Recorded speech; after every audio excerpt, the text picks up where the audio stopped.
పల్లవి Prashanth big boss అలర్ల కేసులో arrest అయి చెంచల్గూడ జైల్లో రిమాండ్ ఖైదీగా ఉన్నాడు. బుధవారం సాయంత్రం జూబ్లీ హిల్స్ పోలీసులు గజ్వేల్ మండలం కొల్గూరులో పల్లవి ప్రశాంత్ను అరెస్ట్ చేశారు. ప్రశాంత్తో పాటు అతని సోదరుని కూడా అదుపులోకి తీసుకున్నారు.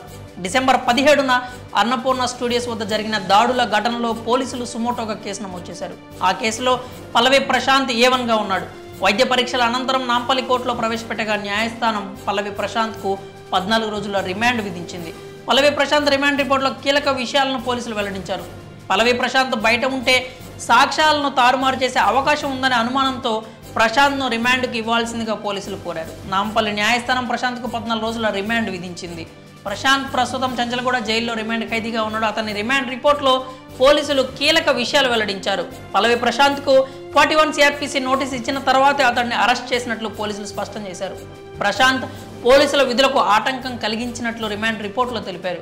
పల్లవి ప్రశాంత్ వల్ల యువకులు అత్యుత్సాహం ప్రదర్శించి తమ ముందే 6 RTC బస్సులు ధ్వంసం చేశారంటూ పోలీసులు వెల్లడించారు. సాక్ష్యాధారాలు తారుమారు చేసేందుకు అవకాశం ఉందనే ప్రశాంత్ను అదుపులోకి తీసుకున్నట్లు తెలియజేశారు.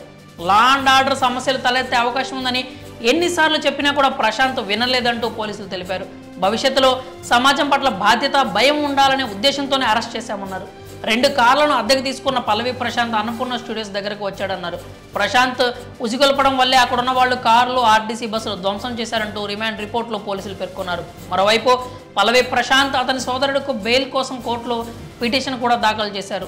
ఆ పిటిషన్ మీద విచారణ కూడా జరగనుంది. ఈ నేపథ్యంలోనే ప్రశాంత్కు బెయిల్ వస్తుందా, అతని కేసు మరింత బలపడుతుందా అనే అనుమానాలు కూడా వినిపిస్తూ ఉన్నాయి. అలాగే సెలబ్రిటీలు కూడా పల్లవి ప్రశాంత్కు మద్దతు తెలుపుతూ ఉన్నారు. ఫ్యాన్స్ చేసిన పనికి ఎందుకు ప్రశాంత్ను అరెస్ట్ చేశారంటూ అశ్విని శ్రీ కూడా ప్రశ్నించింది. అలాగే ప్రశాంత్ అమాయకుడు, అతనికి ఏమీ తెలియదు అంటూ బోలే షావలి కూడా వ్యాఖ్యానించాడు. సోహెల్ కూడా ప్రశాంత్కు మద్దతుగా నిలిచాడు. మరోవైపు బిగ్ బాస్ మాజీ సభ్యుడు, రివ్యూవర్ ఆదిరెడ్డి కూడా పల్లవి ప్రశాంత్ అరెస్ట్ విషయంపై స్పందించాడు. ప్రశాంత్ తప్పు చేశాడా, చేయలేదా అనే విషయాన్ని న్యాయస్థానానికి వదిలేయాలంటూ సూచించాడు.